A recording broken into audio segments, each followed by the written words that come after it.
Most people think fruit trees can be pruned anytime they're dormant. Winter pruning, late fall pruning, whenever it's convenient.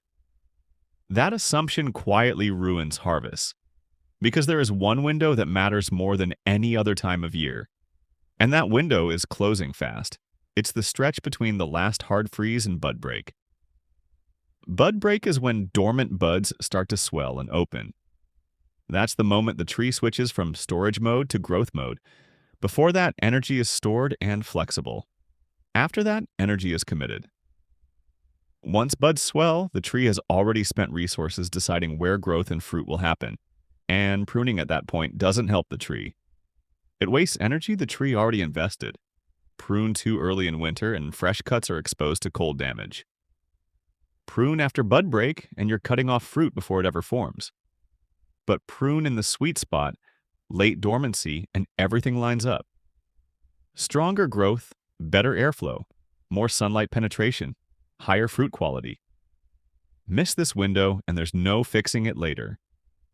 Today I'm breaking down the 7 fruit trees you must prune before bud break, what actually matters with each one, and the common mistakes that cost people fruit every single year.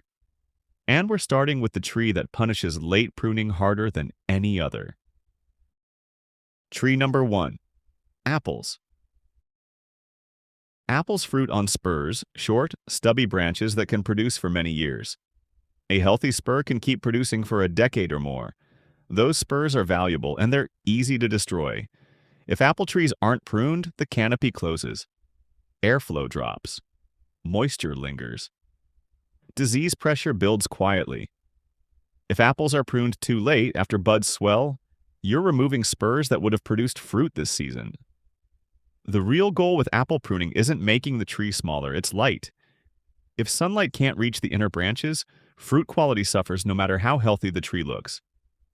Start by removing dead, damaged, or diseased wood. Always. Cut back to clean wood. Remove water sprouts. These vertical shoots grow fast, don't fruit, and steal energy. Remove suckers at the base or below the graft. Thin crossing branches. If 2 branches rub, one has to go. Open the structure using a central leader or modified central leader system. Think Christmas tree shape, not a tangled bush. Cut back overly long branches by about 1/3 to encourage spur development. Do not remove healthy spurs, and don't overprune. Removing more than 25 to 30% in 1 year stresses the tree and triggers excessive water sprouts next season. Prune apples in late winter, roughly 2 to 4 weeks before bud break. Tree number 2. Pears. Pears are pruned similarly to apples, but they come with higher risk. Pears are much more susceptible to fire blight.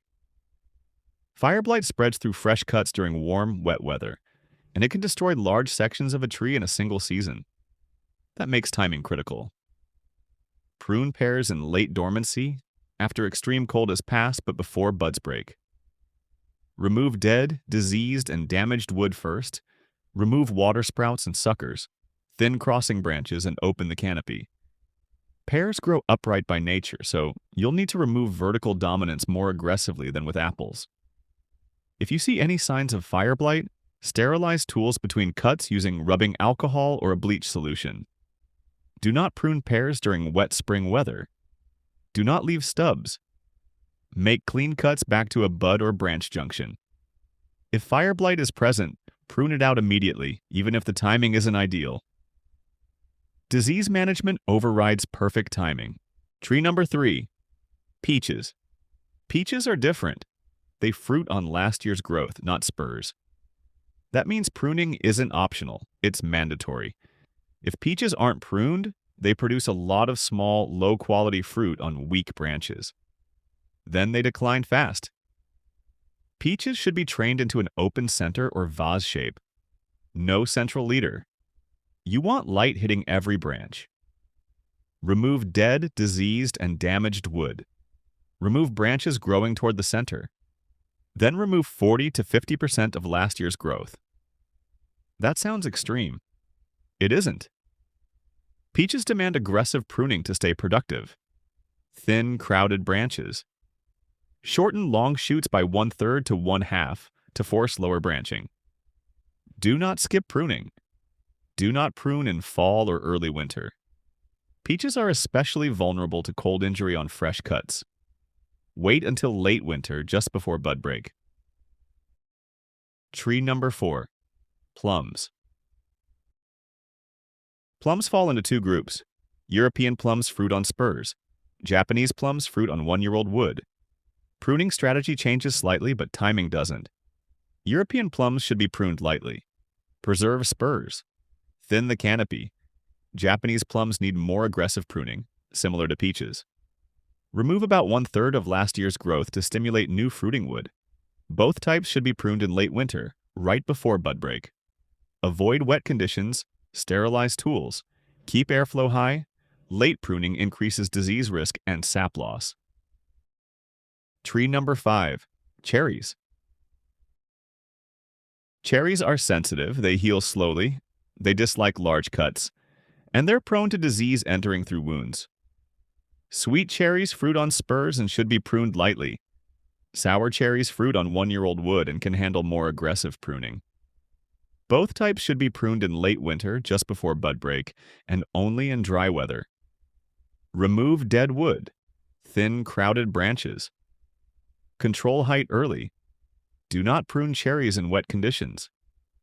Bacterial canker spreads easily, and don't remove too much at once. Even sour cherries shouldn't lose more than 1/3 of their canopy in a single year. Tree number 6. Apricots. Apricots bloom early and often set more fruit than the tree can support. That leads to broken branches and stressed trees. Pruning before bud break allows you to see which buds survived winter and manage fruit load before growth starts. Remove dead, diseased, and damaged wood. Thin, dense areas to improve airflow. Cut back long shoots by about 1/3 to encourage balanced growth. Apricots do best with light, annual pruning rather than heavy pruning every few years. Tree number 7. Figs. Figs behave differently depending on climate. In warm climates, figs fruit on old and new wood. In colder climates, figs often fruit mostly on new growth. Either way, pruning happens in late winter or very early spring. Remove dead wood first. Thin, crowded branches. Preserve branch tips because figs fruit at the ends. Do not prune figs in fall. Wait until you can clearly see what survived winter. Overpruning figs is one of the fastest ways to lose fruit. Why timing matters. Pruning before bud break gives you control. You can see structure clearly. You guide growth before energy is spent. You avoid cutting off swelling buds that would have become fruit. Pruning too early increases cold damage. Pruning too late wastes energy and reduces yield. The sweet spot is late winter, about 2 to 4 weeks before bud break. That window is short. What to do this week? Check your trees. If buds are tight and dormant, you're in the window. Sharpen your tools. Sterilize between trees. Start with dead wood, then structure. Prune apples, pears, peaches, plums, cherries, apricots, and figs now before bud break. Miss this window and you're either cutting off fruit or forcing the tree to rebuild instead of produce. Prune at the right time, and your trees wake up focused, balanced, and productive.